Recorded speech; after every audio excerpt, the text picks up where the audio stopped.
Let me tell you all a story. There were two students of ours, Sharan and Nidhi. Both of them had completed their grade 12 back in 2016, and very early on they decided that they wanted to pursue a career in the field of finance. So by default they decided to study CFA. So both of them were here with us in Bombay, made up their mind to study CFA. However, they knew that CFA, the first level for them, was still 2 to 3 years away, approximately 2 years away. So they had to make a choice whether they wanted to start studying CFA early or they wanted to basically start studying when they were eligible. Now, Sharan decided to start studying his CFA with his BCom, and Nidhi at that time decided that it's no point studying so much so early. I'll forget what, by the time I'm eligible for the exam. So she decided to take a 2-year break after her 12th and started studying eventually by her 3rd year. Now, fast forward to today. Sharan today is, in the last few years, he's worked at companies such as Citibank, JP Morgan, and now he's studying in the US in this university called Rice University because he wants to combine his CFA with MBA to work in the field of investment banking. So in the pandemic last year in August, the university had opened up their seats and he had gone there. Nidhi, on the other hand, is currently still attempting her level 2 and working in a relatively, I won't say small, but a boutique investment firm in Bombay. She's doing relatively fine for somebody who's at level 2, but nowhere close to Sharan. So how did two friends who started at the same time, and by the way, when I say they're friends, it's because we've known them personally. So how did their stories diverge so much? And that's what we're going to explain in this video.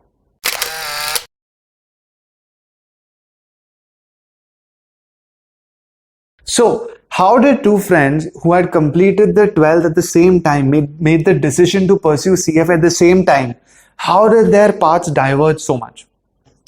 So we narrowed it down, distilled it into 4 major points. Point number 1, because Sharan started studying early, he was still in that zone of, just having studied for his 12th boards. And if you understand the difference in the way you have to study your BCom or BBA or BAF or BFM, essentially your bachelor's degree under any Indian university, it's quite different than the way CFA exams are, which are international professional certifications. From the way you absorb information to the vastness and the quantum of it, all the way down to writing the exams, it's all different. Now, because Nidhi had taken a 2-year break, almost a 2-year break, it's very easy to lose sight of how to really feel that discipline to sit down and actually study. Because of that, Sharan's level 1 had gone much more smoothly than Nidhi's, and this immediately started the imbalance between the two. By the way, guys, hold on. We've been asking all this and most of y'all have been adhering to it, but still 89% of our viewers are not subscribing to the channel. So please click subscribe and then go on with the video. Second, Sharan, because he started studying towards the end of his first year, he spent a lot of time studying for the base level, which is level 1, the basics, and he spent a lot of time on just ensuring that his foundation, his fundamentals were strong enough before he appeared for level 1. So level 1 sort of became a much smoother ride for him than it was for Nidhi. Again, because Nidhi eventually started late. When she started late, she was not used to studying that way. She had to actually struggle quite a bit for level 1 compared to Sharan. So if Sharan, as soon as he entered his TY, he was able to give the exam, Nidhi couldn't because she started studying when she entered her TY and she had to keep delaying.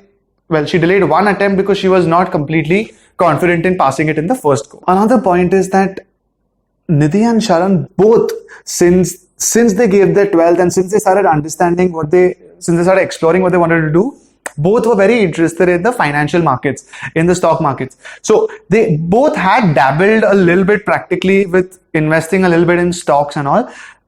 However, because once again, Sharan was trying to study along with him, trying to gain practical experience with literal investing, his base, as in the previous point, kept strengthening compared to Nidhi's, who kept on trying different things but was unable to really find a way in the domain of investing.